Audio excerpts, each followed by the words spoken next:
Everybody's, can you hear me now? Yes. Awesome. Well, we're going to do the whole switching of the cables. I also had an unwise bite of pizza just before I came up here. I tell you what, though, there are okay. So universally, if you go pretty much to any user group anywhere in the world, they will have pizza.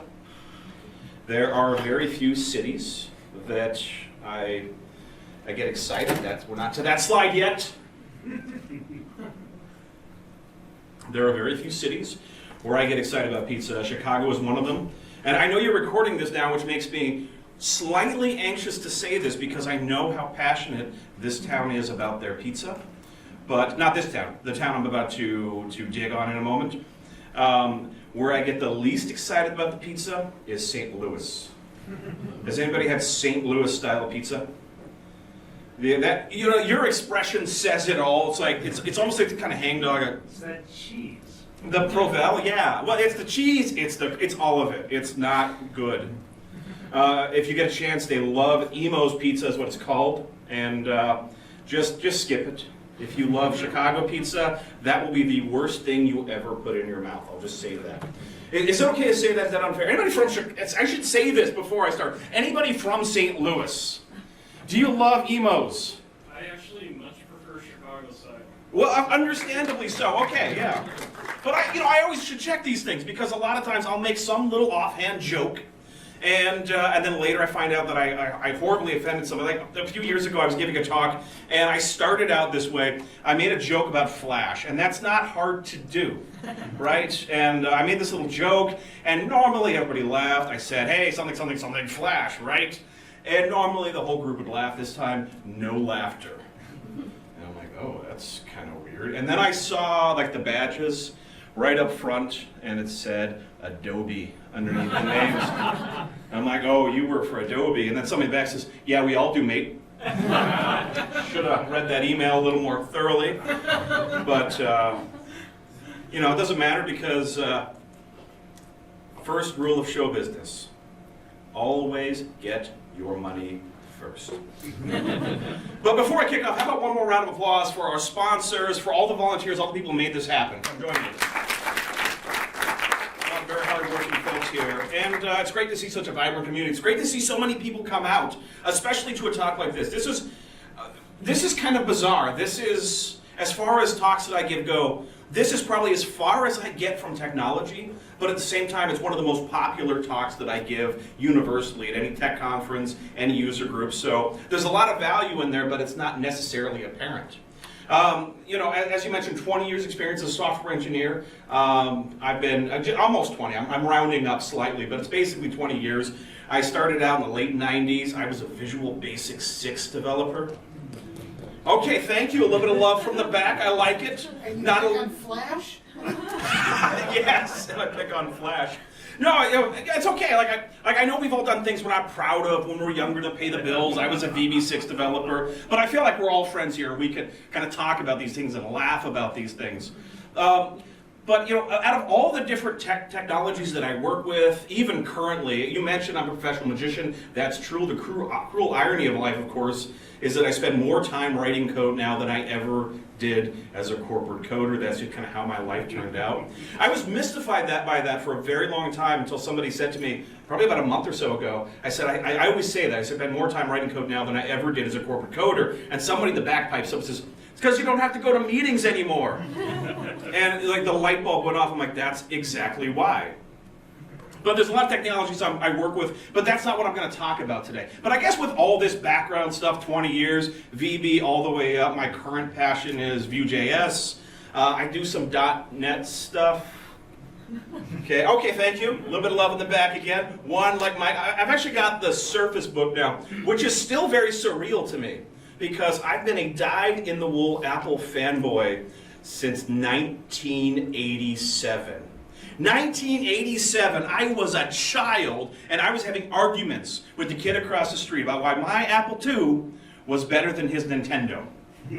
And basically an Apple fanboy attitude, and I carried that for almost 30 years, and something happened. And now, I didn't replace my MacBook Pro. I bought a Surface Book. All my code runs in Azure, even my Java stuff. And I actually use Bing over Google, but that's different. That's out of spite because I'm still angry at Google for canceling, for putting they sunset Google Inbox. Did you hear about this? Like, Google Inbox is the only reason people still think I'm a functional adult, because I'm able to kind of manage my email workflow with that tool. So I'm a little terrified about what I'm going to do next spring when they kill it. So I'm mad at them about that, so I'm using Bing. That's kind of like cutting your nose off to spite your face. I guess what I'm trying to say about all this technology background stuff, writing basic programs in the late 80s and early 90s, all the way up to everything that I'm doing today, is that by all accounts, I have a fairly standard tech resume. Unfortunately, PowerPoint, I don't love PowerPoint yet, I will say that, kind of preempted my little joke of my pretty standard tech resumes. This is actually my tech resume, but this is my actual resume. So if I were to apply for a job here at GE, this is what I would send in. And there's a story behind this. Basically, this is actually a super old copy of the resume. This is from like 2010, 2011, it looks like. There's a couple reasons I know it's old. One, it says 12 years experience. That was at least 7 or 8 years ago. The other one, I never talk about this. I'll talk about VB6. I never talk about this. It still has PHP listed on as under my skills. Never talk about that. But years ago, I had a job. I was happily employed, and I was on Stack Overflow doing what most of us do on Stack Overflow, copy and paste. Or at least that's me. And I see the job pop up in the corner, and the job title was Code Warrior. And I'm like, all right, I got to see this. I clicked on it, read the job description. It was a very tongue-in-cheek job description describing what their definition of a Code Warrior was. And I was like, this is great. You want a Code Warrior? I'll give you a Code Warrior. And I spent the rest of the day designing this resume. Like you could tell I had something important to do because that's how I spent my entire day. I even left my office at one point and spent an hour and a half walking around Staples looking for the perfect folder that I could assemble this all together. And I wanted to find a confidential stamp so I could stamp and build this whole dossier. So this is what I sent out down here. I had mission history. When you open it up on the other side, it has confirmed kills. And I FedExed this to the hiring manager. And the hiring manager, I FedExed it, overnighted it to the office, which was on the other side of town. Of course, what I love is I FedExed it. So FedEx actually had to send it to Memphis and then back to where I lived. And as a developer, I really appreciate that optimization. And he signed for it at 10:21 a.m. At 10:27 a.m., my phone rang to set up that first interview. 6 minutes. I mean, that's got to be a record. And it was so, apparently it would have been faster, but he was convinced that one of the other developers was punking him because they gave him so much grief over that job description. They're like, who do you think you're going to get with that? Apparently me. And so when this thing finally came out, he walks out with the dossier, and he's like, he walks into the dev cave is what they called it. He says, all right, who's punking me? And so 5 minutes of, no, not I, sir, not I, before he's like, this person might be real. Called me up, and we set up the first interview, and I'm like, this was amazing. I'm going to use this resume for the rest of my life. This is my forever resume. And it turns out, it saves everybody a lot of time. Because there's people out there, you send this resume, and they're going to be like, this guy? Which is fine. Because you know what, if you don't like that resume, you're probably not going to like me. And it saves us all time. And I'm a big fan of saving time in the hiring process in all forms. Like if you've ever walked in, and it's always the last day of the sprint, by the way, always, or whatever the kids are doing today. My day was sprints. I know you're doing, actually I don't know what you're doing these days. Scrum or Fall? I think that's what most people are doing, right? It's kind of a hybrid of Scrum and Waterfall, but we call it Agile, so we feel better about ourselves. But anyway, whatever the kids are doing, it's always the last day of the sprint. You walk in, and on your desk, for some reason, there's a stack of resumes like this. And there's a little yellow sticky note on there that just has a passive-aggressive note that says, hey, give me your top 3 by EOD, smiley face. And you're like, really? So this is what I do, and you're welcome to use this. First thing I do, before I even start going through them, I pick up half of them, and I throw them straight in the trash. And the reason is, I don't want to hire anybody who's unlucky. And it works. It works. You can use this. But anyway, so I can talk about my career as a software engineer, as a coder. I've been in various roles. I even tried quitting being a developer for a little while, and I walked into a shop who had horrible software, and I'm like, okay, you need some help. We're going to work on this.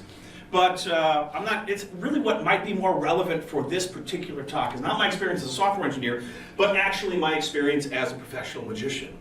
Like one of the most amazing things as I've looked back on my career, all of my most useful skills that I've developed, like all of the things that have really made me successful weren't necessarily coding skills. I mean, that was important. That was like my ante, that got me into the game, but what got me beyond that were always skills that I learned as a professional magician. I know these topics seem probably fairly orthogonal, but there are so many ways these overlap. And one of them is what we're going to talk about today in terms of influence and persuasion and all these things. Because I became enamored with a field of magic called mentalism. Right? Mentalism is, like we all know, sleight of hand and regular legerdemain, right? Where you're doing all the fancy things with the cards and the coins and everything else. But mentalism takes a completely different track. So instead of using sleight of hand to deceive your eyes, you kind of use other skills to deceive other people's minds, right? The best definition I've ever heard for mentalism is that you're using your five senses to create the illusion of a sixth. Right? You create the illusion that you can read somebody's mind or that you can influence their behavior in some way. And this is really where I fell into this whole area of psychology and influence and human behavior and why people do the things they do. So because it's that kind of night, I want to have a little bit of fun with this. Let's start with a little exercise in influence. I want to pick somebody at random, so I'm going to toss this out. That was terrible. Would you do me a favor, would you pick that up and try not to bump the tripod and throw that to somebody. It really doesn't matter who, as long as they don't mind coming up here. Nice catch. I don't even know where it went. But whoever it's closest to, if you don't mind coming up here, come on up here. Everybody give them a round of applause. And while you're coming, actually we have microphones too. This is awesome. Give that a second to warm up. Check. No, we don't need that. That's. How you doing? Come on up here. What's your name? Evan. Do I have a button for this? What happens if I do this? Yes. Awesome. Do you believe in free will? Yes. You do. This will be interesting because you're going to make a free choice. I'm going to hand you these cards. I'm going to turn. Well, we'll go through once as a practice, and then we'll do it for real. But all you're going to do is you're going to decide. You're going to make a decision. Stay. Who's the GE rep here?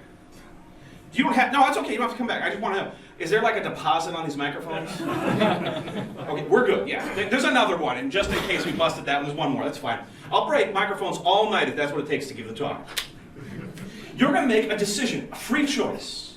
You're going to cut those cards. Now, obviously, turn them over real quick. Just peek, right? Fan them out. They're all there. They're all different, right? They're mixed up. But turn them over. You're going to cut, and you're going to decide where you want to cut. Now, you can cut. I don't know if you've heard this expression, thin to win, right? Has anyone heard this? Card players? Okay. You're just saying yes to everything. I appreciate that. All right. Poker player? Okay, perfect. That's fine. Perfect, because I'm getting a game going after this tonight, so if you're sticking around, buy-in's only $500, so piece of cake. But you're going to make a decision. You can cut thin to win, which is an expression that some poker players are fond with. You can cut really, really deep, or you can cut kind of around the middle where most people typically cut when they cut a deck of cards. But go ahead and cut the cards. Take a pile from the top and move it onto the bottom. What? Yeah, square them all up. And that was a free choice, right? You could have cut more, fewer. You could have cut one more, one fewer. But you ended up on a random card. If you would have gotten one more, you would have gotten this one. If you would have gotten one fewer, you would have gotten that one. But this is your card. There are many like it, but that one is yours. That's all I got. None of my references get any more current, by the way, just so you know. So you have a very simple job here. Take the cards you cut to. You can look at it if you want to, or not.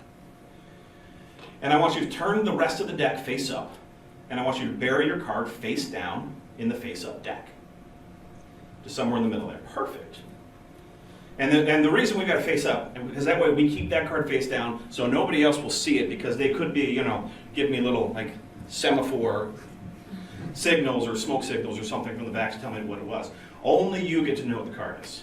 And there are cameras in the room, but there's one right there, and I don't think there's any others. So only you know the card. And the cards are face up. That way your card is still face down. That way there's no way that I could possibly know what it is. Agreed? Except I know what it is because I saw it, yes. But that was a practice. But the thing is, there's one card face up right there. So, we will do that again. I'm going to turn my back. But you know the rules. Decide where you're going to cut before you do anything. And then cut the cards. So far, so good? I can't see, so tell me, is he done it? Okay, great. Take that top card. Don't show them, just look for yourself. Now turn the entire deck face up and bury your card face down the middle of the face-up deck. Now, engineers in the room, would you agree that what we have here is test conditions? Yes? You believe those are free choices? Yes. Interestingly enough, right before we came in, I took another deck of cards and I did something similar. If I can get these out now. Make sure to get them all out. Oh. Yeah. Interestingly enough, I did something similar. So in this deck, and just don't look yet, I'm just going to show everybody, if I go through, there is exactly one card turned over, and no others. Now,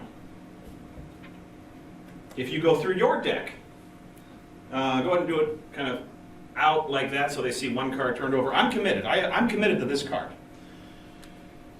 Show them one card turned over. Take it out. And you, Sure. facing you. Okay. So you believe that was a free choice, that you cut where you wanted to cut, not where I wanted you to cut. Yes. You believe that you turned over the card that you wanted to turn over, not the card I wanted you to turn over. That's right. But somehow, these cards are the same. Thank you. Give them a round of applause.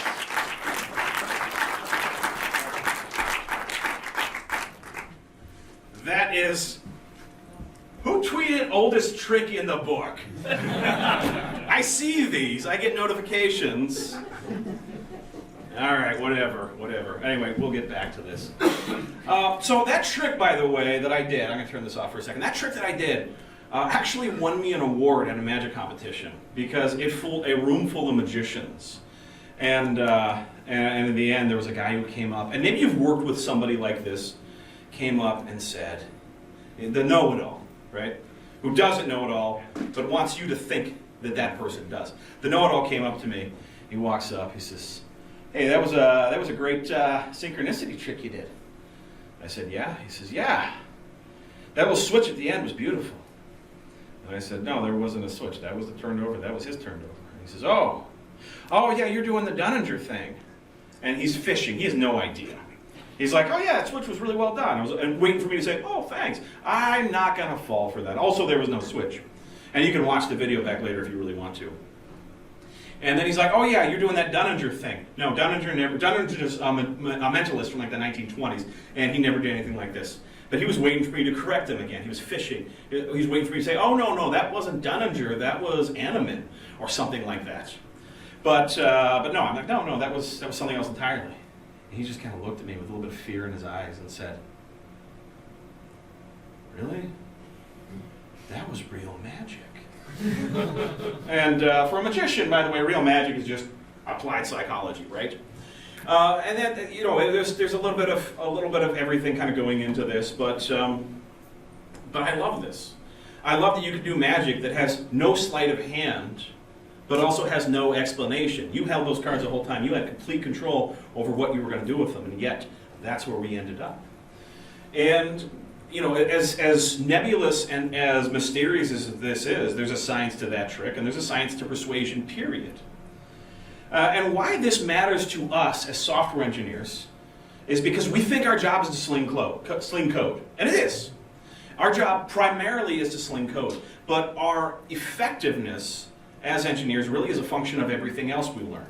All these other skills that make us more effective, more persuasive. Because we do have to sell solutions to the team, to the business, to all these different people. We have to get all these people on board with an idea. We have to kind of lead a team, even if we're not in a quote-unquote leadership role. And this is really crucial to our success in our careers, even though it's not immediately obvious. The Carnegie Institute published this statistic years and years ago now that, and I quote, even in highly technical fields like engineering, only 15% of one's financial success is due to their technical knowledge. The other 85% is due to human engineering and the ability to lead people. And all we really have to do is kind of rise to the challenge, step out of our comfort zone. Because ultimately, leadership is just a skill. Persuasion is just a skill. The problem is, we get frustrated because people aren't rational. We live in a very rational, predictable, logical world with the stuff we deal with every single day. And then we deal with the people. And that's really where everything kind of breaks down. You know, when I first gave this talk, I gave it in Minneapolis about a year or so ago.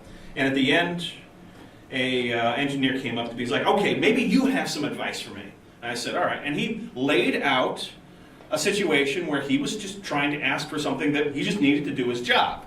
He asked specifically for a $200 hardware upgrade. Of course, management said no, because, I mean, basically they're kind of amused anytime we ask for any of the tools that allow us to do our job. You know, they're like, oh, prima donna developers.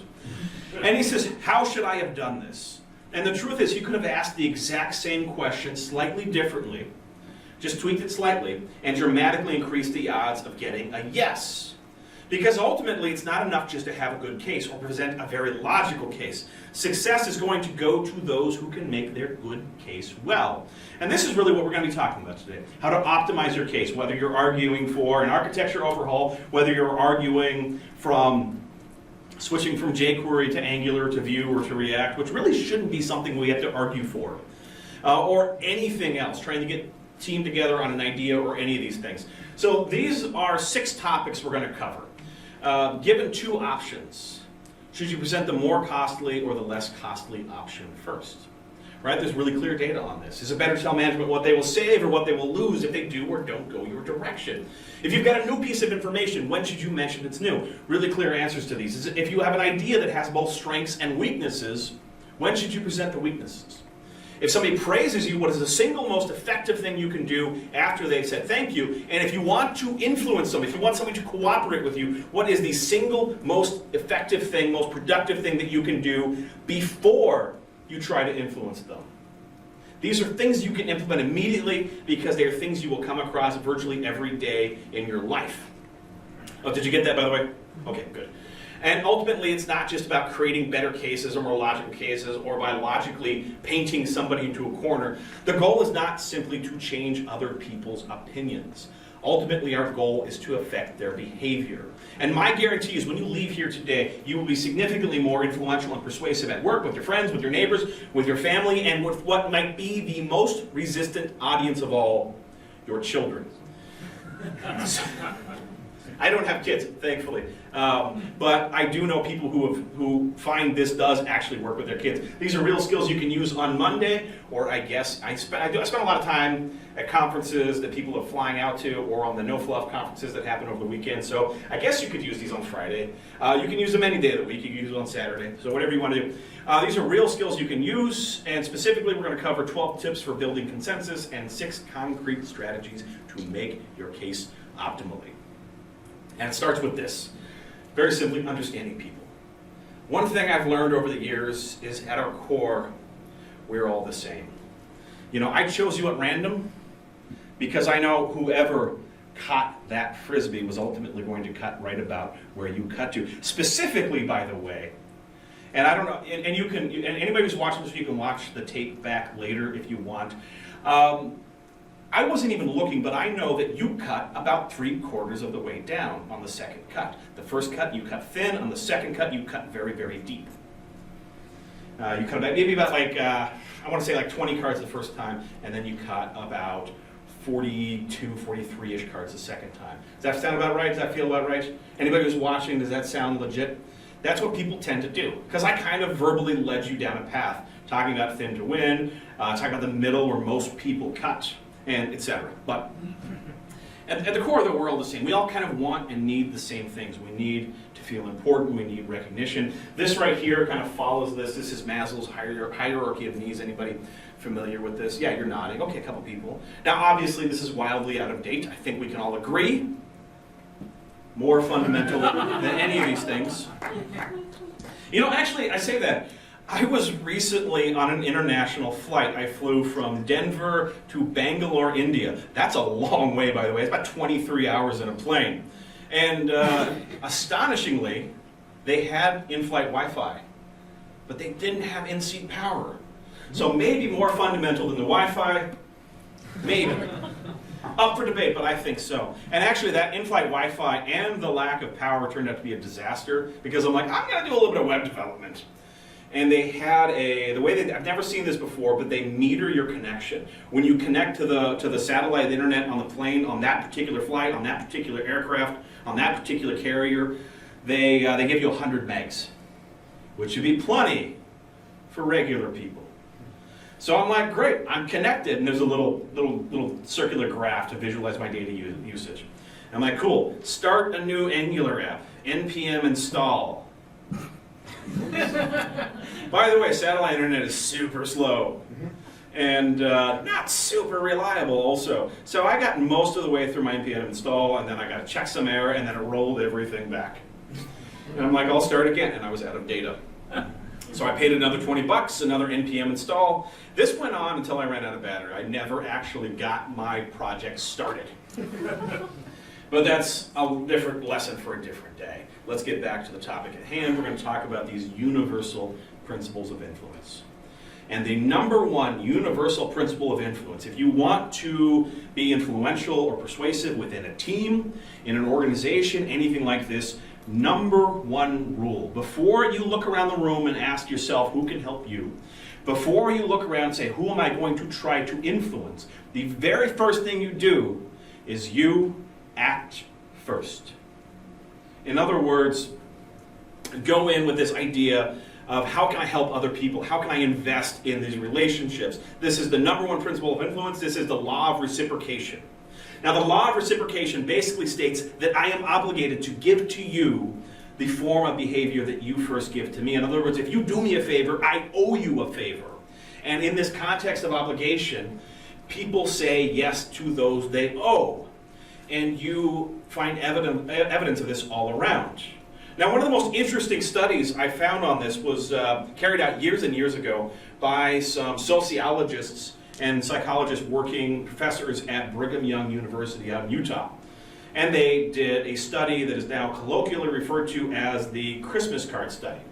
Here's my Christmas card. Actually, this was my Christmas card from about 2013. I'm obligated to tell you this, by the way.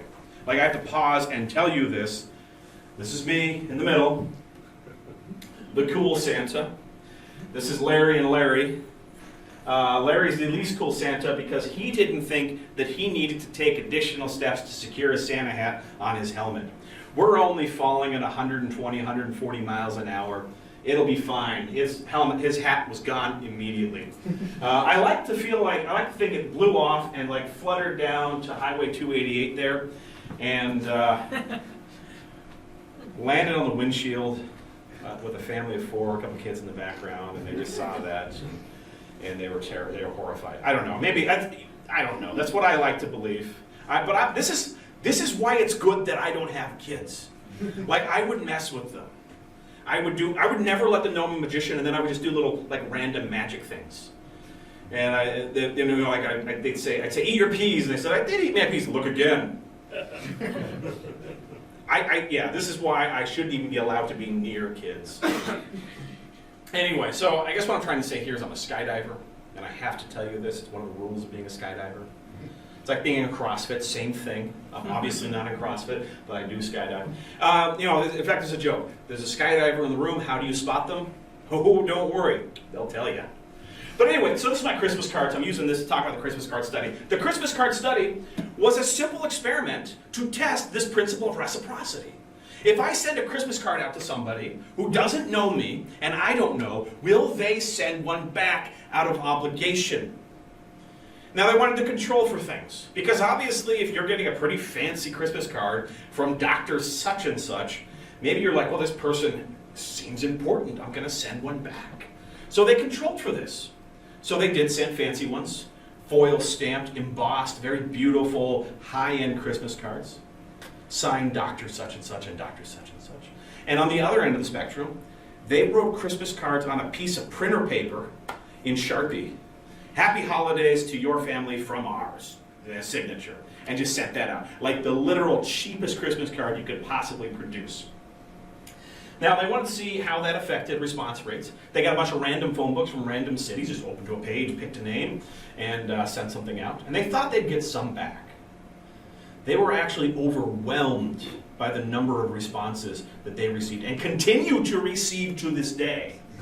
Like, I first learned about this through, and who's a big influence in this talk, by the way, Dr. Robert Cialdini, who I highly recommend you look into, read his books. Very interesting guy, really interesting thoughts on this topic. He's kind of the seminal academic in this area. He wrote a book called Influence, the Psychology of Persuasion, and some more recent books as well. That was one of the older ones. But he was giving a lecture, and he mentioned this study, and at the end there was a woman in the room, and she came up and she said, "Did you know you've just solved a decade-long mystery in our house?" And he's, "Really? You got a Christmas card from, Dr. such and such?" She says, "No. But we got a random Christmas card one year from this family out in California, the Harrisons. And I didn't know any Harrisons out in Santa Barbara, California. And she asked her husband, he didn't know anybody. And their little boy was too young to know anybody. And they're trying to figure this out. Who are these people and why are they sending us Christmas cards?" And they were talking about it one night that year.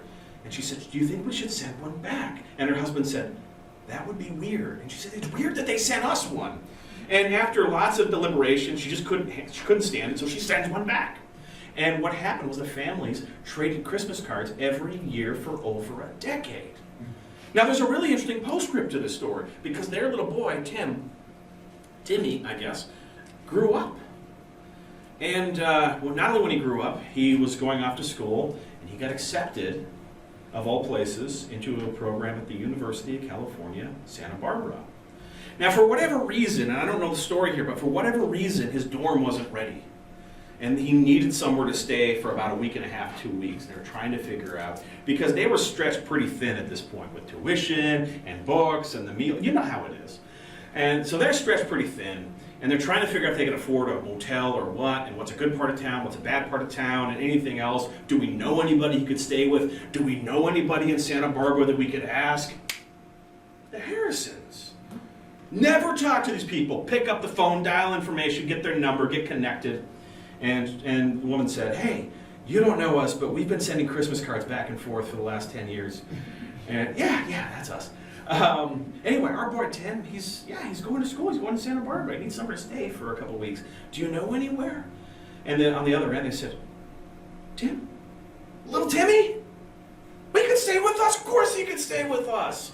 Because she was the type, she didn't just send like the Christmas card, "Much love to your family from ours." She would send the Christmas letter. And older people in the room probably remember this, right? And my friend in the back, yes. The Christmas letter, that was the lost art, when you get this, write like a letter on a legal pad, then you'd Xerox it and you put a copy. It was kind of like a digest of everything that had happened that year. So they watched this kid grow up. He was practically like a nephew. They had his homecoming pictures, his T-ball pictures, and all of these things. And so, yeah, of course, but the thing is, if they ever had a kid who needs somewhere to stay in Arizona, where this family was, the Harrisons, if they ever had a kid, if the situation were ever reversed, they'd be obligated to do the same thing as well. This is how it works on all of us. We feel this obligation to give back. Now, obviously, when you talk about it like that, it's not something we necessarily want to go rush out and do, right? It sounds a little bit duplicitous. It sounds a little bit unethical. It sounds maybe a little bit like this. Greetings, Homer. Hey, Fat Tony! You still with the Mafia? Yes, I am. Thank you for asking. Now, Homer, as you no doubt recall, you were done a favor by our, how shall I say, Mafia crime syndicate. Oh, yeah. Now the time has come for you to do us a favor. You mean the mob only did me a favor to get something in return? Oh, Fat Tony! I will say good day to you, sir. Okay, I will go. Hey, wait a minute. So let's talk about this for a moment. Is it ethical? Is it ethical to do something for somebody and then at some point in the future call in that favor? And the reality is, if you approach this ethically, of course, because you can approach anything unethically, literally anything, but if you approach this ethically, not only is it ethical, it's necessary for the proper functioning of society. Because basically they found out that this notion of future repayment, this future obligation for repayment of favors, it gives a group a tremendous competitive advantage. Because if we don't repay favors, then ultimately people stop doing favors, because without this, help becomes a zero-sum game. In other words, if I help you out with something, that's +1 for you, -1 for me. And if I help enough people, there's enough -1s have accumulated, then I'm all out of help to give, and you're on your own. Bad luck. But in this type of configuration, when you help somebody, when you give them time or resources or help or whatever, you don't just send those things away. You get something in exchange. You get a token. You get a credit in the karma bank. And at some point in the future, if you ask them, not only would they typically be willing to say yes to your request, in a lot of cases, they are actually waiting to say yes because this saddle of obligation weighs heavy on all of us. Now, this is so key. This is so central to the principles of influence that it's important that you don't fumble it. Let me give you an example, a real simple example. It's the last day of the sprint. And wherever it is you work, and I apologize in advance if this is actually the culture you work in, but it's one of those, you don't go home, the sprint doesn't end until the last story is committed. Now, by the way, I don't agree with this. I think that is not agile, but people call it agile. I worked for a company once, and I think my second or third week, 5 o'clock on a Friday, I pick up my bag and I start walking to the door. And one of my colleagues says, "Hey Mike, where are you going?" I said, "I'm going home. It's Miller time." And he says, "Sprint's not over." And I look at my watch and I look at him and I say, "Yeah, it is. We failed. Let's have a retrospective about that on Monday." And I walked out. Then I got a performance improvement plan because apparently I'm not a team player, but that's neither here nor there. So you're in that culture. You're going to be there till midnight, probably 1 o'clock, who knows, because you've got to finish all this stuff before you can go home. In stand-up, you find out your colleague's blocked completely. Can't even get the build, can't even like run IntelliJ or something like that. Like everything is screwed up. So you spend 2 or 3 hours unpicking this big rat's nest of a build, everything, right? The whole thing. You put this all back together. 2 or 3 hours, now you're 11 o'clock, looks like 3 or 4 o'clock in the morning, because after midnight you're hitting that diminishing returns and everything takes longer at that time. So you're pretty much pulling an all-nighter at this point. But you've done your teammate a solid, and they look at you and they say, "Hey, thanks. What do you say in response?" Just give me anything. No problem. No problem. Hey, don't mention it. Hey, just doing my job. Hey, anytime. If that's your response, you blew it. You have just fumbled away one of the most powerful principles of influence. Like, this whole system works better if people who give also receive in return. Otherwise, they're not going to be willing to give in the first place. You have to be willing to accept what you've been given. So let's try this again. We'll flip it. You say thank you. Thanks. Thank you. That's right. And now you owe me one. Too much? Too much. All right, how about this? Absolutely. I know if the situation were reversed, you would do the same for me. You would do the same for me. Like, it's a pretty simple sentence. Sentence and sentence fragment, apparently. But there's a lot in there when you unpack it. One of the things I've learned over the years is that everybody has, I don't want to say a positive narrative about themselves, because I don't think that's true. Like, I hate myself, but I still think I'm a good person.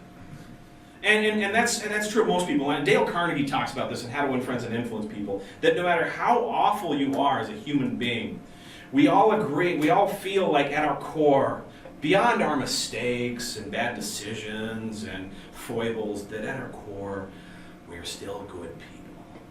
Like, everybody kind of has this about us. And you're kind of touching on that. You're reinforcing that. You're like, hey, I know if the situation reversed, you would do the same for me. And even if they wouldn't, it reinforces that narrative. They're like, yeah, I that person. I would do the same for you. And it's a really powerful thing. And maybe it's not necessarily that valuable in a team environment. Because of course, right, the team succeeds, the team fails. You help each other out. That's how you operate. Again, I hope. But maybe it's not the team that's the problem.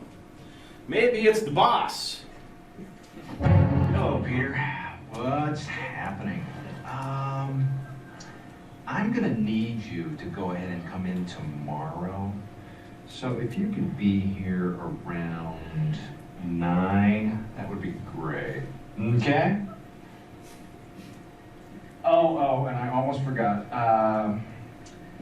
I'm also gonna need you to go ahead and come in on Sunday, too, okay? We lost some people this week, and we need to sort of like catch up. Thanks. So you got a couple options there. Now you can either watch your boss walk away with the dead eyes of the corporate coder, or you can bring some balance back into this. Take a version of that statement. Hey, of course, I know it's important this gets done, and I'm happy to help. I'm sure if I ever needed something, I could count on you too. Like, wouldn't you rather work overtime if you knew it was going to come back to you somehow? Like, this is where it starts to matter. Because if you look at Lumberg, that wasn't a request. That was an order. It was a, hey, can you come and help us out this weekend? It's a, I'll see you on Saturday. About 9? All right, see you there. And the reason is, Lumberg felt entitled to his evenings and weekends.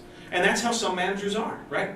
They're like, hey, you're salaried. That means unlimited free overtime for me, so that's a good deal. And so, this is where I want to come back, because if you've got a manager who's always making demands on your personal time, they just feel like they're entitled to that. If you've got a team member who is always asking you to bail them out at the end of a sprint because they routinely overcommit, they just feel like, hey, we're a team, you bail me out. We help each other out, even though it's usually only one direction. So this is where it's important to say something like that, to bring some balance back into that dynamic. One thing I would add is this rule of reciprocity. This works in negotiations as well. Right? If you're going to live up to this rule, if I concede something, you need to concede something as well. So I go further. In a situation like that where I got a manager saying, hey, I need you to pull an all-nighter or come in this weekend or whatever, I'm like, cool, yeah, totally, willing to help out. Actually, while you're here, I've got some PTO scheduled in a couple weeks. Mind if I just take a comp day? Right, I'm not going to just take a token. I'm not just going to take that credit in the karma bank. I'm going to try to cash that in right there in the context of the conversation. And there's a lot of power in that. There's a lot of lessons to be learned. They actually did a study, another university study. They just went out on the street and they started canvassing people. They went on the street with clipboards and name badges, looked really official, and they walked up to people. They said, hi, excuse me, just a moment of your time. Hi, my name is Michael, and I'm with the Juvenile Detention Center here in town, and we are looking for volunteers to chaperone a group of teens from our facility on a day trip to the zoo one weekend. Would you be willing to volunteer for that? Can I sign you up? This is the interactive part. Oh, so you're really asking me? Yeah, just off the cuff, what would you say if they asked you that? You can be honest. Be honest. Maybe. Maybe, for real. Yeah. Most people, No. yeah. In fact, that's not uncommon. In fact, most people said no. 83% of people who were canvassed said no. 17% said yes. I'm pretty sure at least some of these put down fake numbers. That's my theory. That's my guess.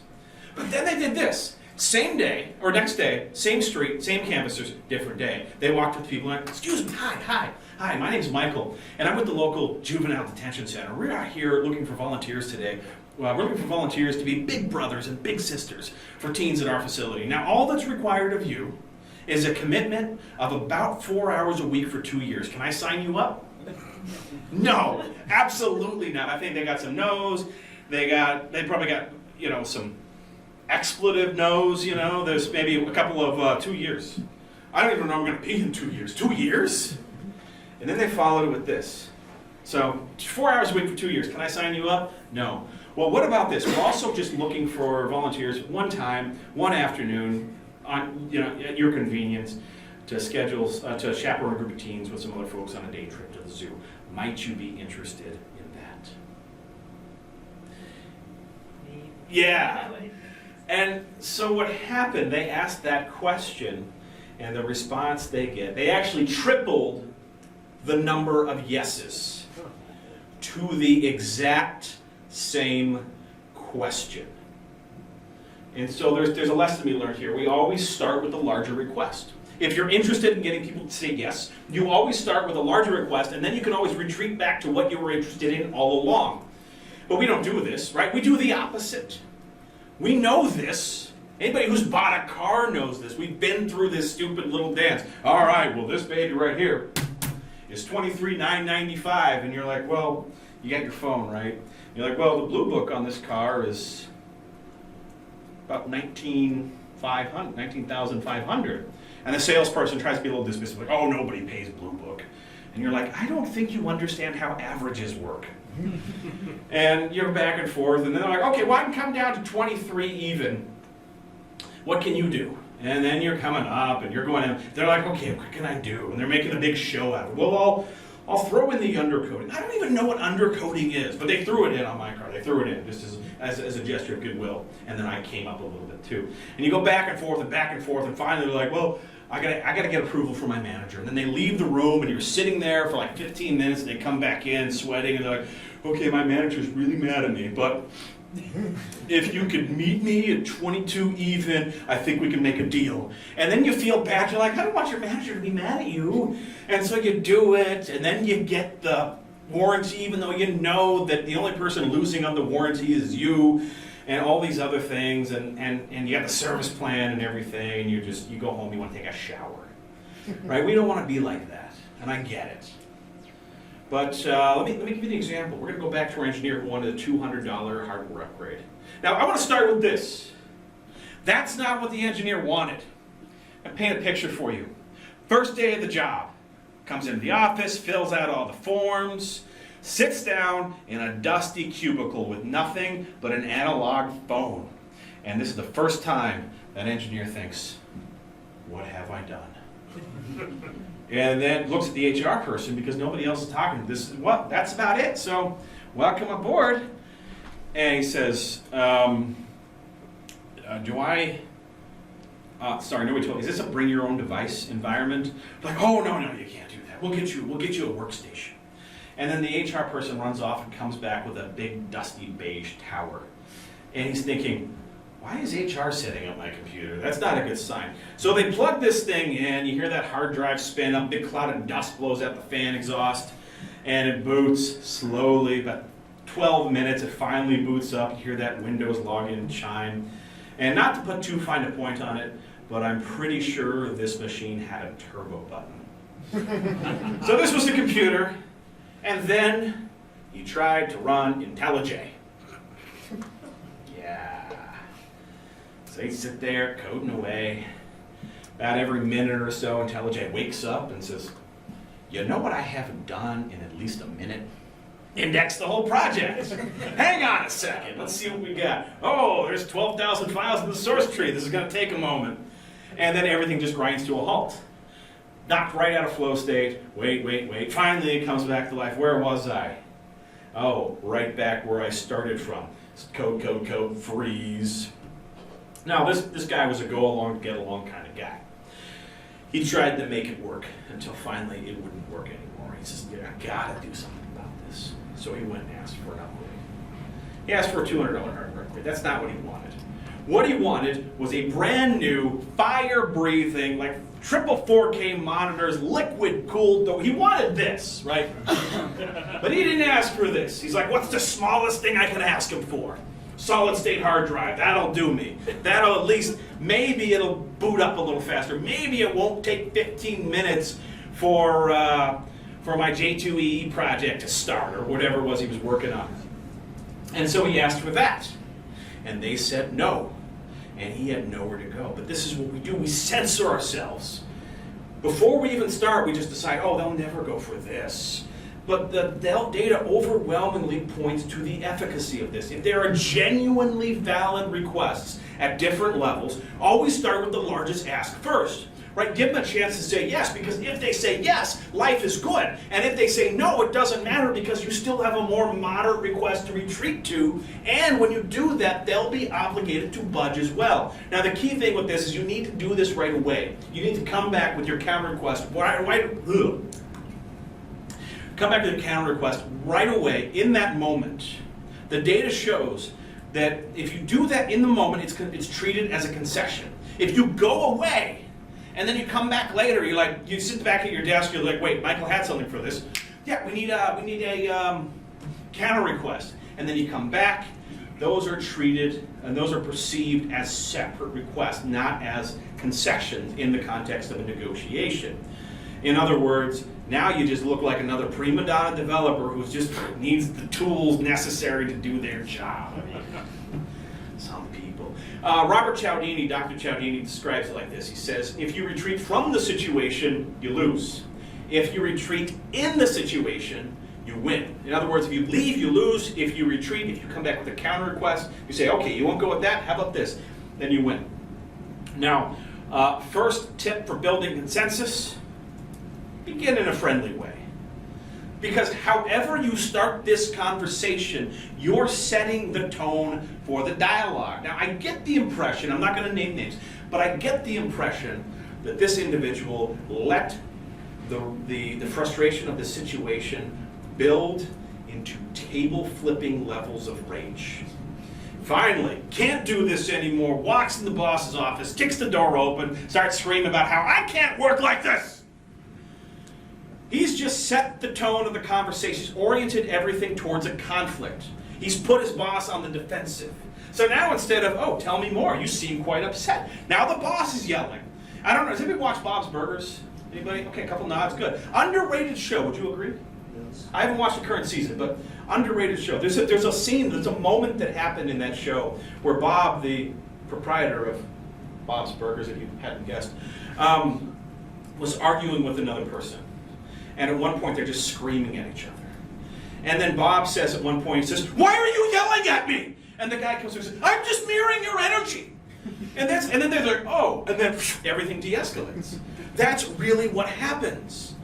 So if you want to have a productive conversation, begin in a friendly way. Orient towards a conversation and a dialogue, not a conflict. Another one is get the other person saying yes immediately. There's a lot of power in this for a lot of different reasons. Dale Carnegie talks about this. Socrates talked about this. I mean, this is nothing new. But you get well, first of all, we're resistant to being sold to. Would you agree? Like, my phone rang a couple times today. And every time I answered the phone, I could hear it connecting somewhere in a call center. And there's like literally nobody that I want to talk to in a call center. So as soon as I hear that start connecting, I've already hung up and blocked. Like, somebody won't even get past there. I got pitched to today. I was booking my hotel here. And they said, we're going to transfer you to one other person. I said, okay. And as soon as the guy started talking, I'm like, hey, before he even got by the way, this call might be monitored or recorded for quality purposes, quality and training purposes. Before he even got that, he kept trying to say it because he's got to stick to his script. I said, yeah, I know. Quality, you're going to record it, quality and training, got it.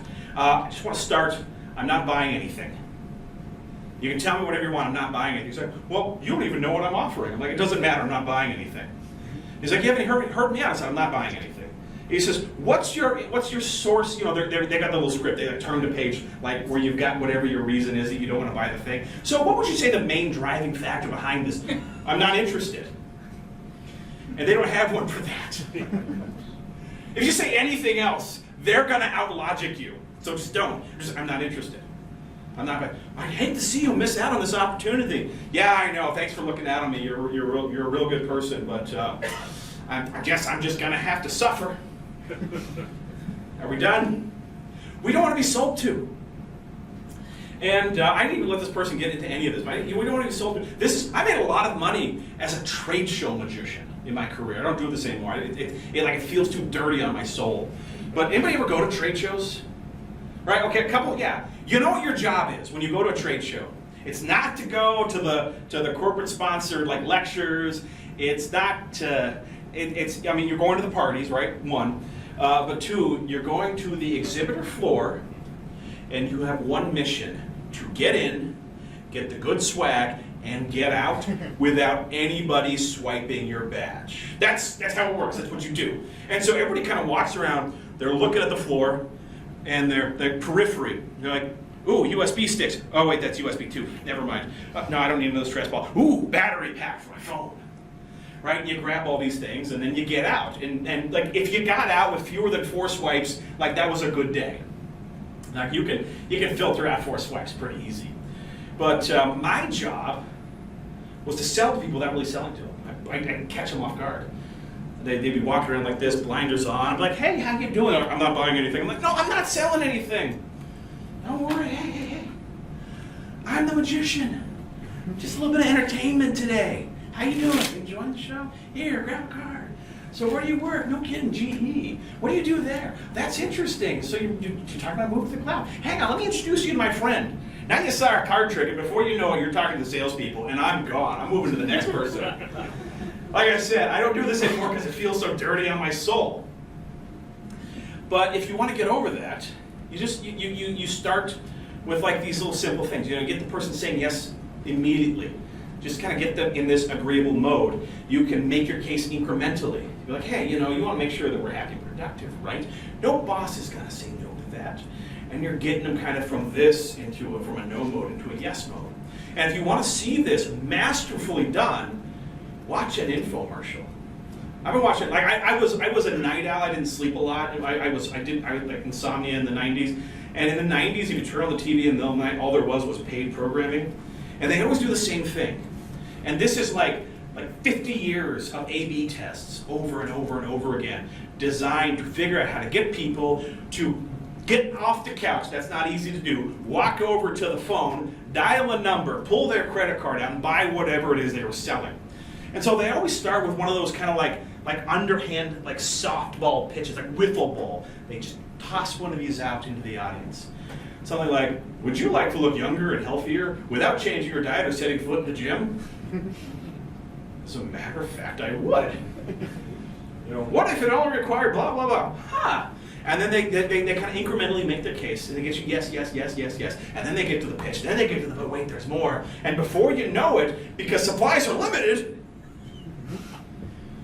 you're like, oh, you're on the phone. And by the way, that brings us nicely into principle of influence number 2. We are motivated by scarcity. That was the other thing. The guy on the phone today was telling me, he's like, you know, this is strictly a first come, first served basis, and we don't offer this to everybody. You're exclusively getting this. And, you know, when all the spots are taken, they're gone. I'm like, well, that'll just have to be my loss. But that really works on us. iPhone XS. Guess who was online in the middle of the night with the Apple Store app? Wanted to get in before it sold out. I didn't even need a new phone. My iPhone 6S still works as well as it did when I got it 4 years ago. But somehow I've got a 10S now. I guess I got that going for me. Actually, I got the Animojis, so worth it. Worth 24 payments of $50. And I'm locked in now with Verizon, which, yeah, anyway, whatever. We're motivated by, we want more of what we can have less of. We see this everywhere. Everybody capitalizes on this. While supplies last, people like me trying to be the first in before the iPhone sold out. By the way, do you know how angry I was that it didn't sell out? I was in the Verizon store on Saturday, and I'm like, oh, you know, I was talking to the salesperson. I said, oh, you had to work yesterday? Oh, that must have been awful. I was like, yeah, it was pretty quiet. I'm like, but you must have got rammed in the beginning. He's like, no, actually, we still have some in stock. I'm like, what? But what I love about these lines, by the way, is like most of these people, they don't just want to be the first one to get their iPhone. They're capitalizing on this universal trait that humans have. Some of these people are paid to wait in line. That's a thing. Because we all want what we can have less of, but we also are kind of lazy. So we can pay somebody to do it, great. And then other people are just waiting in line. They're going to buy 3. They're going to sell 2 on eBay. And they're going to keep one for themselves. And now, so when they sell out, they sell one on eBay. They figure out whichever one's going to sell out first. That's the one they buy. You can get up to 100% markup on eBay the day after one. As soon as one of the things gets sold out. Like, it's like, I can pay double Or I could wait 2 weeks. People would rather pay double. And that's not a bad little racket, especially if you've got an unbelievably overpriced phone. You got an $1,100 phone, and somebody's going to pay you $2,200 for it. That's a great day's work. That's better than contracting. So you see it with devices, you even see it with tech conferences, never mind. So how is this relevant to you? Well, at different points, you're going to be making some kind of case, whether it's to the team, or to the business, or to whomever. The customer maybe, I don't know, if you're in that kind of position. And if you want to create a persuasive argument, you need to explain what it is about your solution that they can't get anywhere else. Sometimes it's not just one advantage, it's a bundle of advantages that they can't get unless they move your direction. You're talking about what they stand to lose. And the psychological research is very clear. People are much more persuaded by what they stand to lose than what they stand to gain. Managers weigh information about potential losses more heavily than information about potential gains. We owe it to ourselves to tell us what they want to hear. So our engineer said, hey, I want a $200 hardware upgrade. The company said no. He says, but we would save so much money if he would have said, hey, we're losing X number of dollars a week, a year, a month, however he wants to frame those numbers. Don't you want to do something about it? Yes. Here's what you do. $200, upgrade my machine, problem solved. We plug that leak. Had he framed those numbers at a loss, the research shows that he would have been more effective. But ultimately, whenever you make a case, you need to frame the conversation both in terms of unique benefits they stand to gain, but also unique benefits they stand to lose if they do or don't go your direction. Mileage runs actually are a great example. And it's interesting I'm talking about this stuff.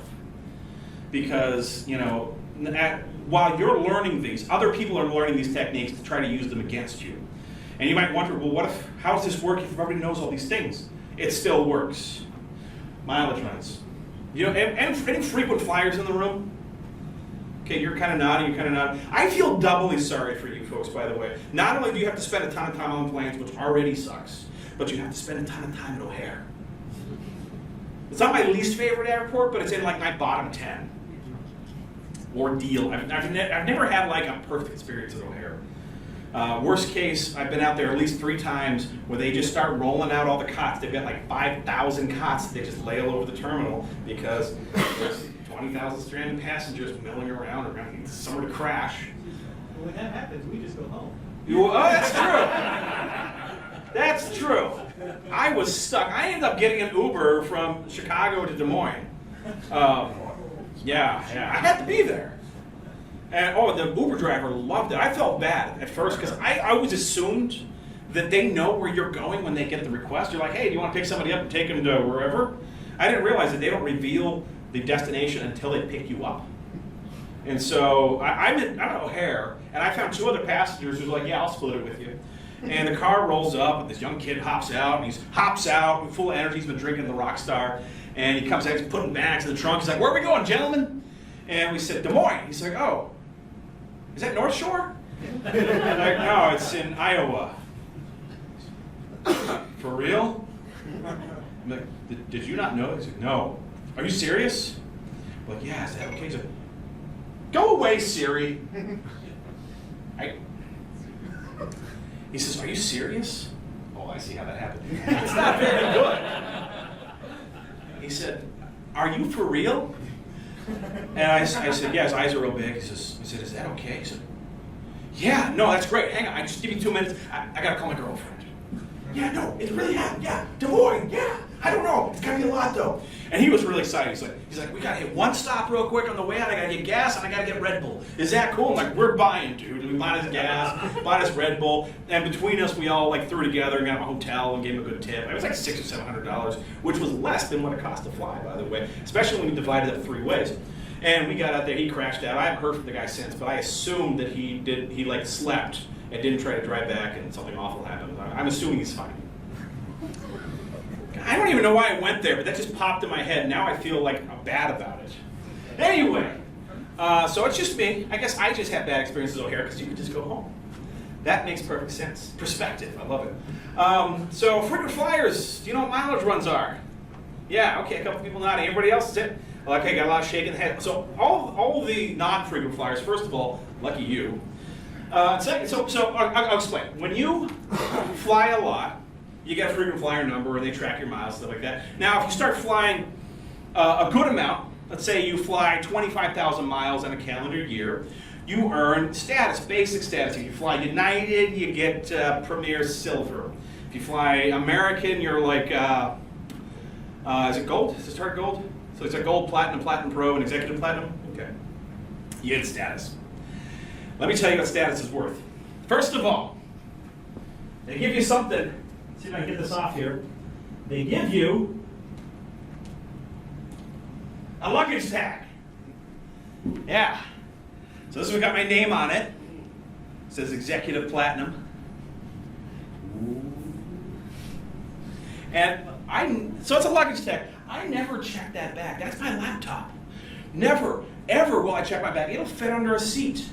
But I still put this luggage tag on there because I want everybody to see it and know how important I am. Oh, you're platinum? That's nice. I'll see you when you get there. Right? Platinum Pro, keep working. You'll get there. I'm executive platinum, the highest status you can earn. Now you can be awarded something even more exclusive. You can be a concierge key. And same with United, you're like getting Premier Silver, Premier Gold, Platinum, and then 1K, and then you're like Global Services. But what do you really get? I get a luggage tag. Okay, I got that. You get to check bags for free. Except if you're a frequent flyer, your bags have been lost enough times that you're never ever giving them your suitcase. You know, cold dead hands, right? No, I'll just hold it. Sorry, I shouldn't say lost. That's not the preferred nomenclature. Delayed is what they'll say. Like, you lost my bags. No, sir. They're delayed. Now, sometimes they can be delayed indefinitely, but they're never lost. So we're not checking bags. So I get 3 free check bags up to 70 pounds. Doesn't matter. I'm never checking a bag. Sometimes you get an upgrade, but not normally. I fly United now. And United would much rather sell that upgrade to somebody, to everybody. They're going to offer it to every single person on that plane for $100. And if nobody buys it, then they're like, okay, we got some upgrades. All right, well, we'll run an order of dollars spent. And it doesn't matter how much you fly, there are people who fly more than you. It doesn't matter, it's universal. So if you're super lucky, the planets are in alignment, and it's like a blood moon and everything, you might get an upgrade. But they'd much rather sell that. They'd rather sell your like little thing for $100 than give it to you. That's $100 is what your loyalty's worth. They check your bags, luggage tag. The most consistent benefit you get is they let you board the plane first. Now, I don't know about you. I don't know about anybody else. But I don't think anybody in the history of air travel has ever got on the plane, sat down in that little seat and said, this is great. I'd like to spend an extra 30 minutes here. But that's what you get. So the main thing is you get to board first. You get to feel important. You get to watch the parade of humanity go by while you're sitting there. And here's the thing. They know this about scarcity and how people are more motivated by loss than gain. Every year, and I'm going to get one this year, every November, you get an email that says, hey, Mike, saw last year you flew 149,000 miles on our airline. Thank you for your loyalty, by the way. We were just reviewing the numbers, and it looks like this year you've flown 83,000 miles. Now, you got about a month and a half left, and if you don't hit that 100K threshold, well, in 2019, we're going to have to take away your 1K status. Now, you don't want that. We don't want that. That's why we're giving you this friendly little heads up. So, food for thought. Anyway, see you in the skies, the friendly skies. And then under that, there's a little book now button. And that's what people do.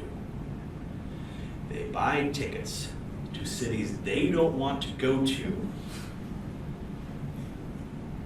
just to avoid losing their status. And I know they do this because I've done it. A couple years ago, I needed to go from Minneapolis to Seattle. I had 4 days to make that trip. So this was my route.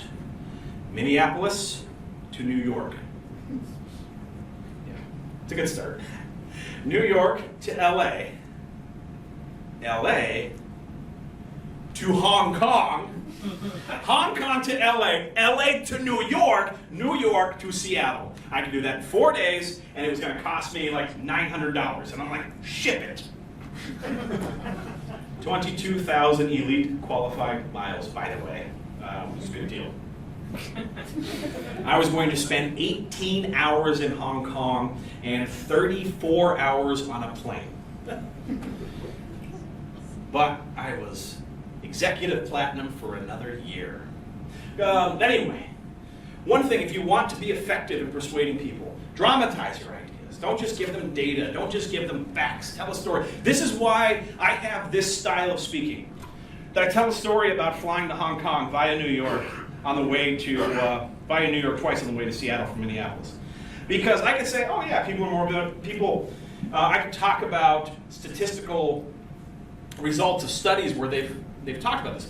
Objectively, that's better data. Anecdote, genuine scientific study. Sample size of 1, sample size of 1,000. But if I just talked about the data, not only would it not really register with you, but you wouldn't really care. In the meantime, I'm talking about flying to Hong Kong, and that hits you in a way that data simply can't. And there's a lesson there.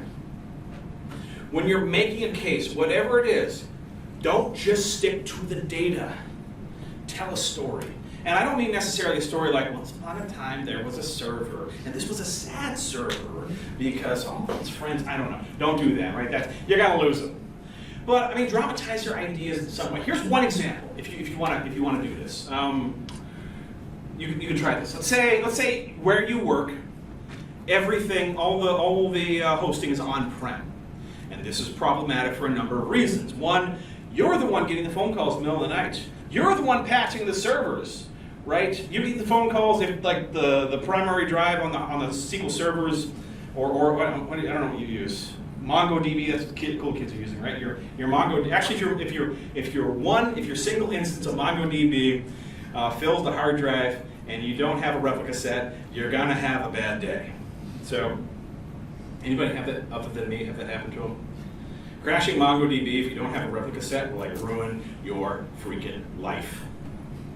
This is why everybody was like all excited in like 2009 about NoSQL, and then suddenly nothing. Like what happened to NoSQL? I don't want to talk about it. Okay.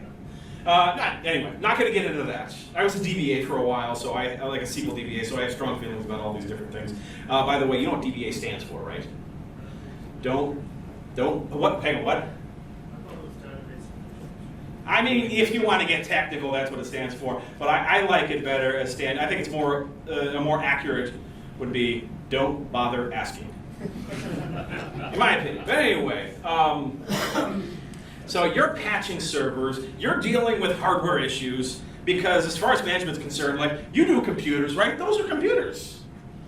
Right? It's like the same person at your party. It's like, oh, so what do you do? Oh, computers. Hey, I have an iPad. Can you tell me why it's not printing or something like that? I still get tech support phone calls from family members. And like, I don't know, I'm just sitting there, I'm like, so what's going on? Okay, what does the error message say? Google. Oh, well, here's what you need to do. And they just think, I don't know. Anyway, I digress. So, maybe you want to get them to move to the cloud. Now, you can prepare a presentation that is pure data. You could talk about net resource utilization and total cost of ownership and this and that and whatever else. Or you can dramatize your ideas a little bit. Here's one suggestion, and I'm actually required by counsel to tell you that this is not the only suggestion, and that I do not endorse this suggestion. I'm just putting it out there as a possibility. Before you go to your meeting to present your idea, go to the bank. Actually, there's a Chase Bank right around the corner. Go get like $500 or $600 out in crisp $100 bills. I don't have any bills, but I'll just make do with cards. Before the meeting, you're going to get some lighter fluid. Now, not charcoal lighter, that stuff stinks. Get like some Zippo fluid, okay? Now, you got to soak your bills about 80% of the way. So you've got a dry spot to hold on to, that's an important detail, but mostly wet. Now, not so wet that they're dripping, another important detail. You don't want them to drip, but you want them to be as wet as they can possibly get without dripping. Then you've got a lighter. Now, you could, typically, if this is your big moment, this is your moment to present your idea to everybody, you could go to the meeting early. I suggest you don't. You want to make an entrance. So you let the meeting start without you. You show up late, you're going to make an entrance. You're going to get a pattern interrupt. So your meeting started like 10, 15 minutes ago. Now you're standing outside, right? With your hundreds and your lighter. And wait for the meeting to get some momentum. That's when you make your entrance. So you turn around, you kick the door open, and you walk in and you say, every day that we don't move to the cloud, this is what we're doing. And then you set that money on fire and you stare them down for 3 seconds. If you've never done this before, by the way, your instinct, as soon as you see that money light on fire, you're going to be like, ah, and you're going to shake it out and stomp on it or something. Don't do that. Trust that the fuel will burn and the paper won't. That's you want, and plus you want enough time to pass for them to register what's going on. They're like, what? That's money on fire. Is that what we're doing? So 3 seconds, not 2, not 4. You wait too long, the fuel burns off, the paper starts burning. That will ruin your day, trust me. So not 2, not 4. 5 is right out. 3 is the number. Thank you. I told you my references don't get any more current. So you stare them down, count 3 Mississippi, hold very, very, very tightly, and you shake. You throw the money on the table, and you say, this doesn't need to be the case. Let me tell you about AWS. And I guarantee you will have the attention of every single person in that room. You might have the attention of security, and if you didn't case the room very well, you might have the attention of the municipal fire department. Who knows? But dramatize your ideas in some way. A lot of different ways to do this. Demos are very powerful. Show, don't tell. Demonstration trumps explanation. If you want to switch to a different technology stack, don't just come in and be all hand-wavy about how this is what all the cool kids are doing, and that's the old and broken, and this is the new hotness. You're going to lose your audience. Show them. Do a live demo. Do a little coding challenge. This is what we did. I worked somewhere and we switched to AngularJS, which I'm still bitter about, by the way, with the whole Google. That's another reason I'm bitter at Google. But we switched to the whole AngularJS thing, and we did. I was a big jQuery fan.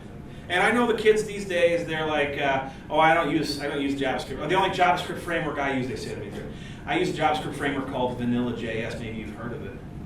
And I'm like, whatever, kid, because, you were in elementary school when I was writing my application 3 times so it would work on Internet Explorer and Netscape and, Opera. Is that still around? Wow. Anyway, so so jQuery was a great tool, solved a lot of problems around that back in the day. But anyway, so what we did was we did a little coding off. He's like, well, we're going to build this grid, this sortable whatever grid. I'm going to build in Angular and you're going to build in jQuery. And I'm like, cool. And I hadn't even finished typing in my script tag before he had his sortable, searchable grid. And I was like, hang on, how did you do that? You haven't even written any code. And it's exactly what he said. Yeah, magic, that's what he did. He's like, you know this one, magic. So, a lot of different ways to do this, to actually do this effectively for your group. A couple of the things I want to mention, scarcity works for information too. By the way, how are we for time? Because I saw on the thing it says till 8:30, and I'm just having a really good time with you folks, but we can wrap this up soon if you want. Did you say you had 12 tips? Well, it's 18 in total, but I've gone through a lot of them. I'll wrap it up. We'll wrap it up. But you're having fun, right? Yeah. All right, okay. And there's magic at the end. There's more magic. But what time do you actually want me to wrap up? About 8:15. Oh, I can easily do that, yeah. I'm just having fun. You guys here. These guys are the ones in charge. We're good. Okay. We don't have like a hard stop on the room, like in a second they're going to start like vacuuming and putting things away. Okay. Yeah, I just asked. But I just saw it ends at 8:30, and you don't have anything after me. You don't have like half an hour of lightning talks? No, beer. Beer. Beer. Oh, well, shoot. Okay. In that case, principle of influence number 3 is consensus. People want to live up. People want to be consistent with their word. People live up to what? Wait, hang on. Consistency. Consensus. Okay, that's number 4 is consistency. Okay, see, I'm moving too fast now. Principle of influence number 3, consensus. People are more likely to say yes when they see other people doing the same thing. This is actually a really great shorthand, because if you really want to be effective, if you want to speak to people's resistance, it helps to understand where their resistance is coming from. This is what the guy on the phone was doing. He's like, well, what would you say is the biggest obstacle to buying this thing he's selling? And if you understand what that is, you can speak to that. And they're trained to come back with whatever you come back with, except I just don't want to. They don't have anything for that. But it helps to know where that resistance is coming from. But as a shorthand, you can use consensus. Because think about it, if you're a manager and the dev team comes up and says, hey, we want to be using this new shiny JavaScript framework. They're like, oh, another one. Okay, how's this going to play out? Are we going to be able to hire people for this one in a year? Are we going to be able to support this in a year? If you show consensus in the industry, that will speak to that resistance. Likewise, as a developer, same thing. You know, is this going to be good on my resume? Is this on my career track? Hey, this is where the entire industry is going. Oh, well, okay, maybe this is worth me spending some time in. So present your case around consensus. Use data, use testimonials. This is actually really outdated. I use a new chart now when I talk about Vue, when I show React and Angular and Vue.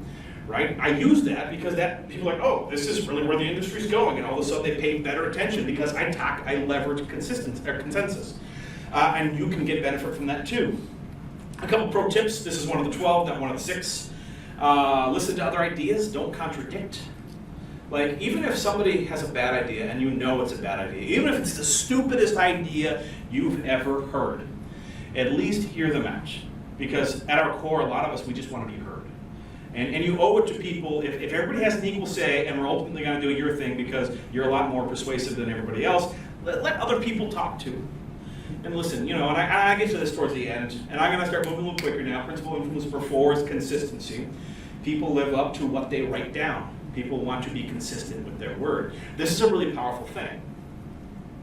I worked for a company, and we did do a big technology stack change. And my colleague very masterfully did a lot of these things. One of them was he leveraged consistency. Before he did the big presentation for the entire dev team, he had one-on-one conversations with us. And this was the Angular thing again. He did dramatize the idea, we did the coding off, he showed how much faster it was, he showed me all the different ways it made my life better as a developer.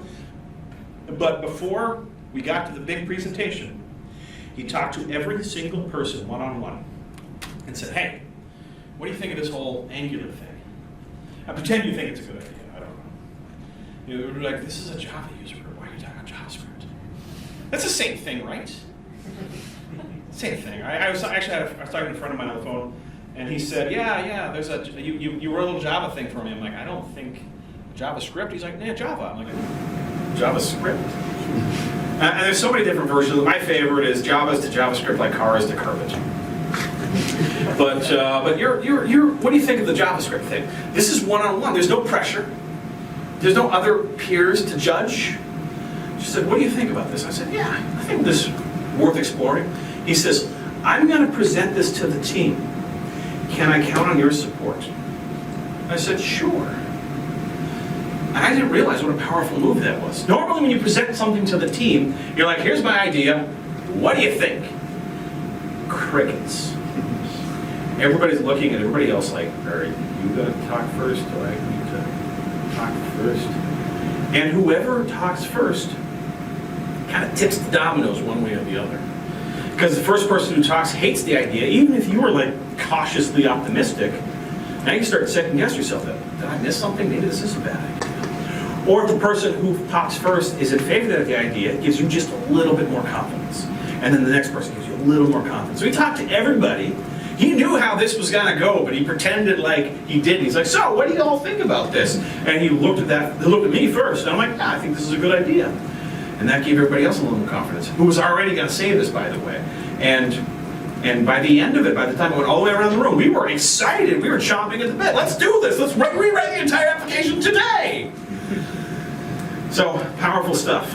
Now, one thing that you can do, pro tip around this, is if you're ever in doubt that somebody isn't going to be consistent with their word, appeal to nobler motives. Maybe you're my boss, and I yes you into a corner. And then you say, well, hey, but it's not up to me. Roger Dawson calls this the resort to higher authority gambit. If you're interested in studying negotiation, Roger Dawson is a good person to follow. But you make a case to your boss, you make a really good case, you optimize your case, and then your boss comes back with, hey, I agree with you, but it's not up to me. then you can use the counter technique there, where you can say, well, hey, when you present this idea to the board or to the executive leadership team or to the CTO or to whoever this like nebulous higher power is, you can say, when you present this to them, you will give it your full support recommendation, right? And when they say yes, that becomes a very different conversation. Because if they say, well, it's not up to me, it's up to the board, I'll run it by the board. I do this when I'm like selling to somebody, like I've got an event planner that I'm talking to who wants to hire me for a magic show. They say, well, I'm sold, I really want to have you here, but it's up to the committee, so we got to see what they say. I said, well, you will give my proposal your full support recommendation, right? And they're like, oh, of course. And when they say that, usually, it means they will. Instead of, oh, we also have this guy, or we also have this engineer who wants this, I know the answer's no, but I said I'd ask you, okay, right, that's the end of that. Versus full support and recommendation. And if you're ever in doubt, appeal to nobler motives.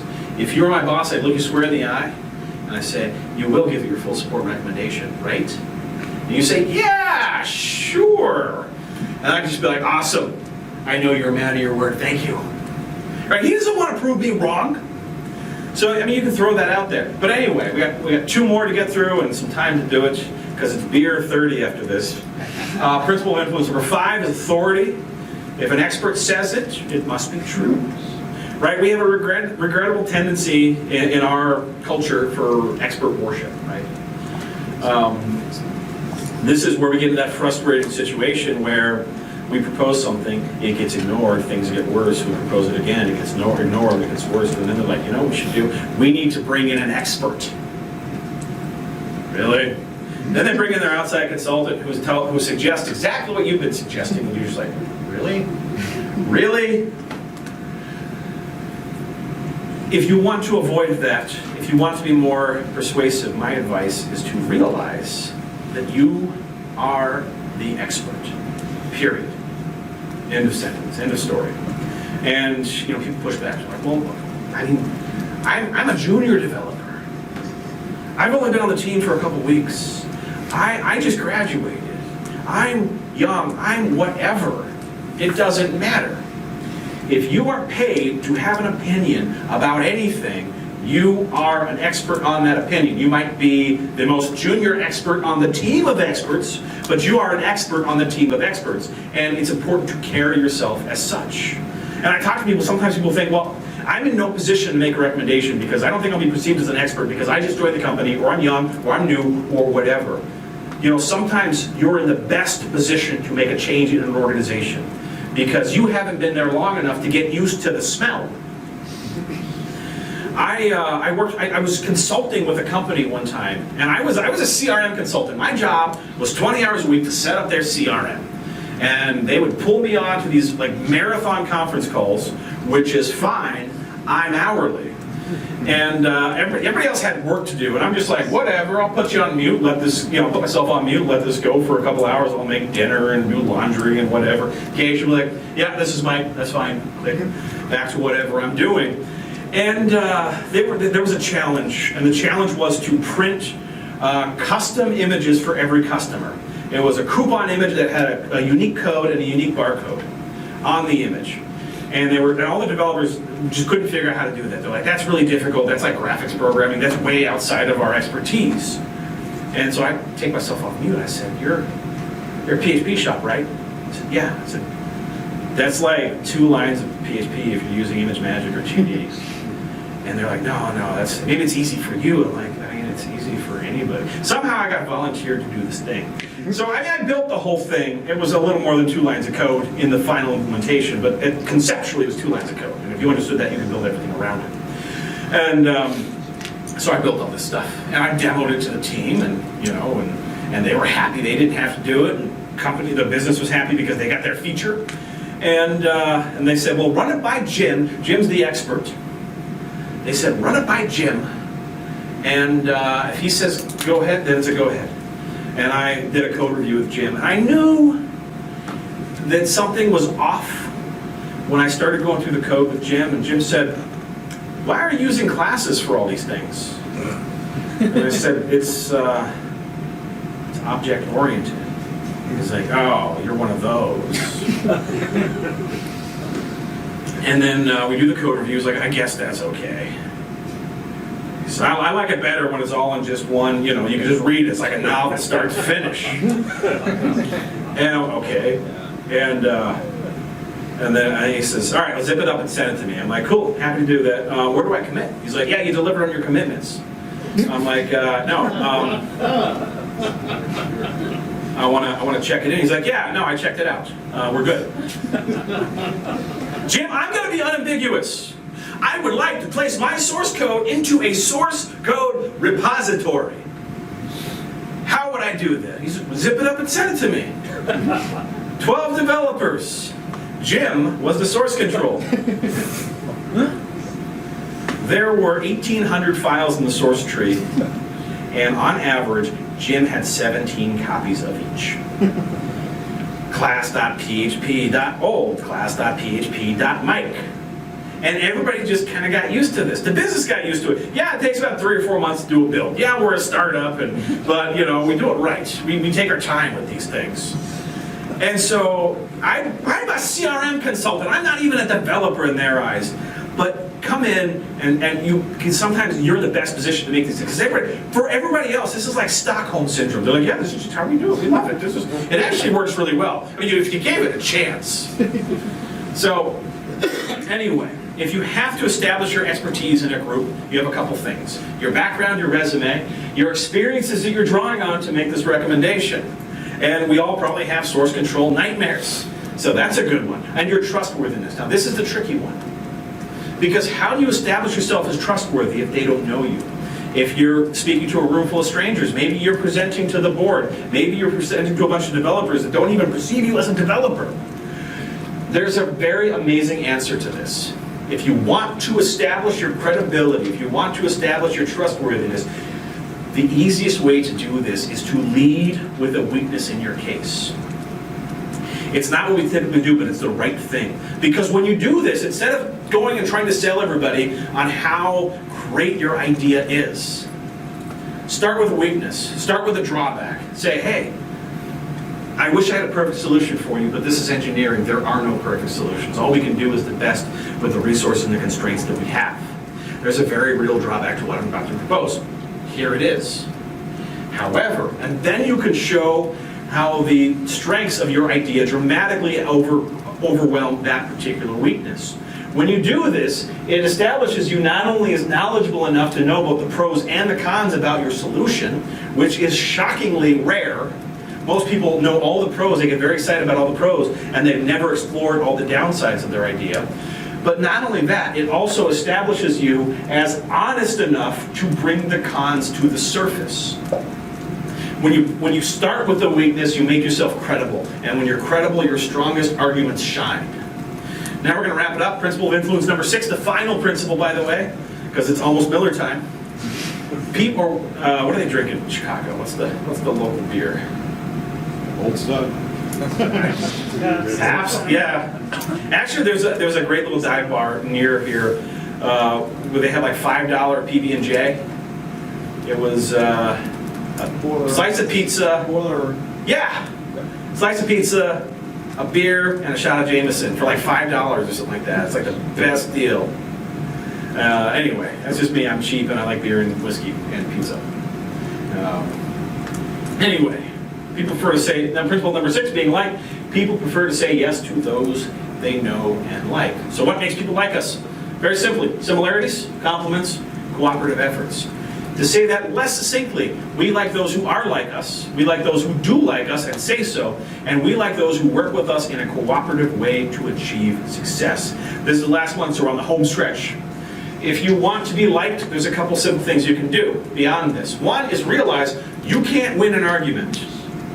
Like, for some reason, our industry just is like a lightning rod for holy wars about fairly insignificant things. Tabs and spaces, okay. Editor of choice, really, who cares? See, I can already see like people pulling back. They're like, hang on. You don't understand Emacs. No, I don't, actually. And my favorite, it's talking about, I've been using Vim for 12 years, still haven't figured out how to exit, huh? Yeah. It is. There's so many tech jokes too. Like, don't even get me started. Like the TCP joke, you keep telling until they get it. Actually, that's a DBA. The sequel joke. A query walks into a bar, selects 2 tables, and says, "You mind if I join you?" Yeah, they don't get any funnier. Actually, no, there is one that's only slightly funnier. It's no sequel variation. A DBA walks into the no sequel bar, can't find a table, so he leaves. Anyway, you can't win an argument. Our industry is full of holy wars. This or that. Tabs or spaces. Microservice or monolith. Spring or Grails. I mean, whatever. You just pick something and somebody is like vehemently, and they treat all these things as or instead of and. Right? These are not mutually exclusive, but we just get fired up over these things. But the thing is, you're never going to win anybody over. If you don't believe me, jump on social media. I don't care what your platform is. Just find the first discussion that you see. Tell me, I pay you $100 if you can find somebody at the end of one of these threads coming away and says, "You know, you make a good point. I'm going to vote for the other party." And it doesn't matter, right? I mean, you pick any of these things, and it's just, like, nobody's ever convinced by these things. But we think we can. Like, we feel like this is a game that can be won. So, we're in a conversation. I happen to think technology X is the superior choice for our solution. You happen to think technology Y is better, and we go back and forth. X, Y, but X can do this, Y can do that.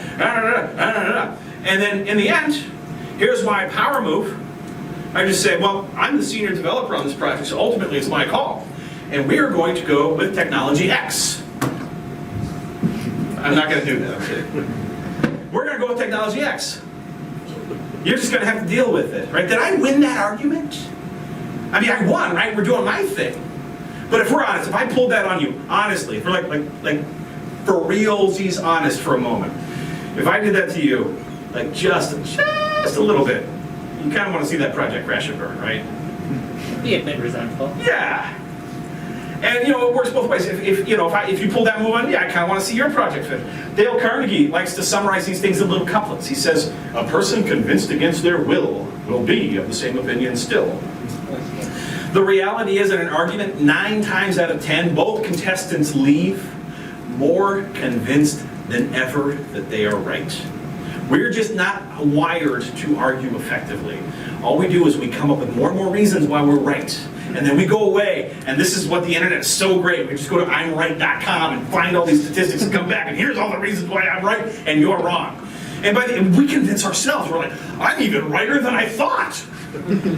So, can't win an argument. So you need to redirect the whole thing. So don't argue, don't criticize. We have a near infinite capacity for self-rationalization. You criticize somebody. Doesn't matter if you're right or wrong. Like, we have this ability to say, I'm not wrong. You just don't understand. You don't understand how hard my job really is. Like, you're mad at me because this project is a little bit screwed up. It's a miracle that it's only a little bit screwed up. It should have been 100% screwed up, but only because of me, it's only 5% screwed up. You should be giving me a raise. You should name this National Michael Day. There should be a plaque in my honor in the office. You just don't understand. So criticizing people is not very effective. So just don't do it. Put them up, not down. Dale Carnegie talks a lot about this. Try to honestly see things from other people's perspectives.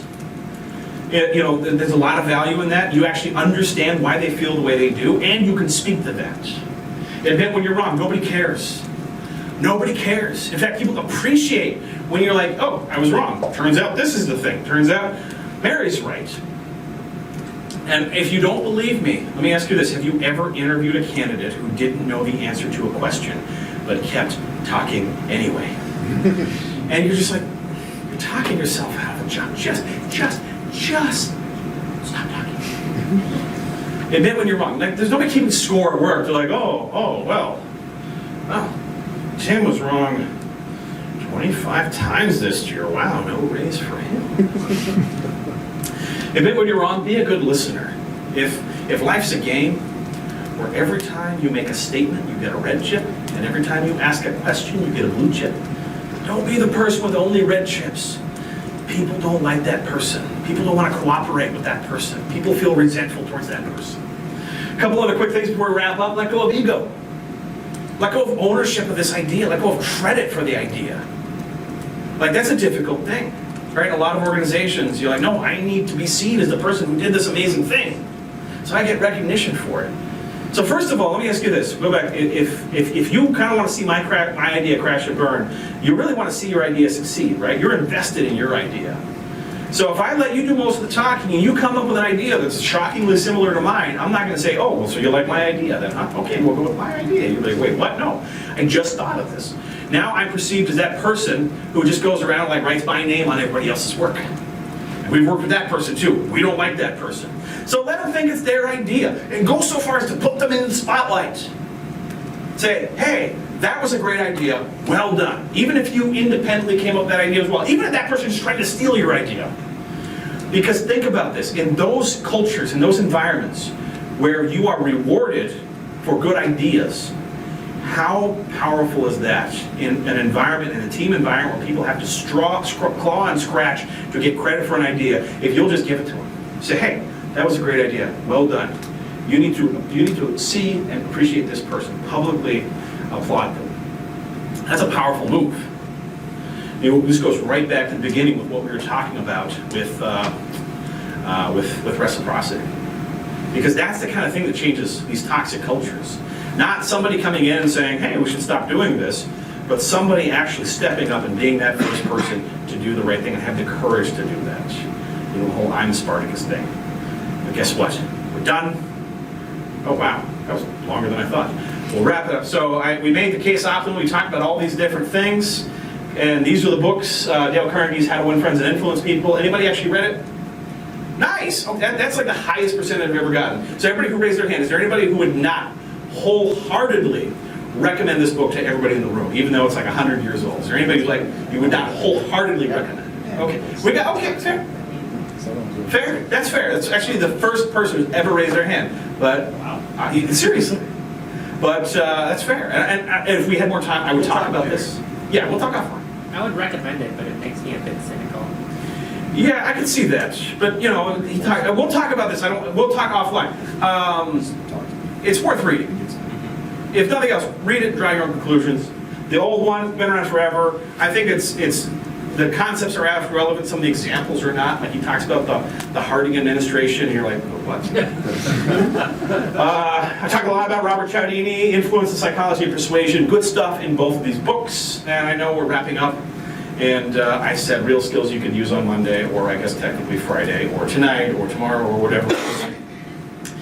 In fact, I made a guarantee, you'll recall. But here's the problem. It's late. I've been talking for a long time. And there's at least one or two people who are, at this point, it's like, long day in the office, it's kind of hot here, starting to doze off. You're going to find yourself in the office tomorrow or next week, and something's going to happen. You're going to like, there was something for this. Michael said there was something for this. Let's see, there was consistency, there's concurrency, there's durability. No, wait. And then you're lost, right? So, how can I live up to my guarantee if you can't remember what all the 18 things were? And for that reason, I actually designed and had printed handy little reference cards. On here, there are all 6 principles of influence. Down there, all 12 tips for building consensus.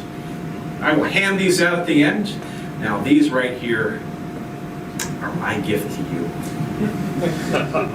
But I'm sure you would do the same thing. Thank you very much, everybody. Thank you.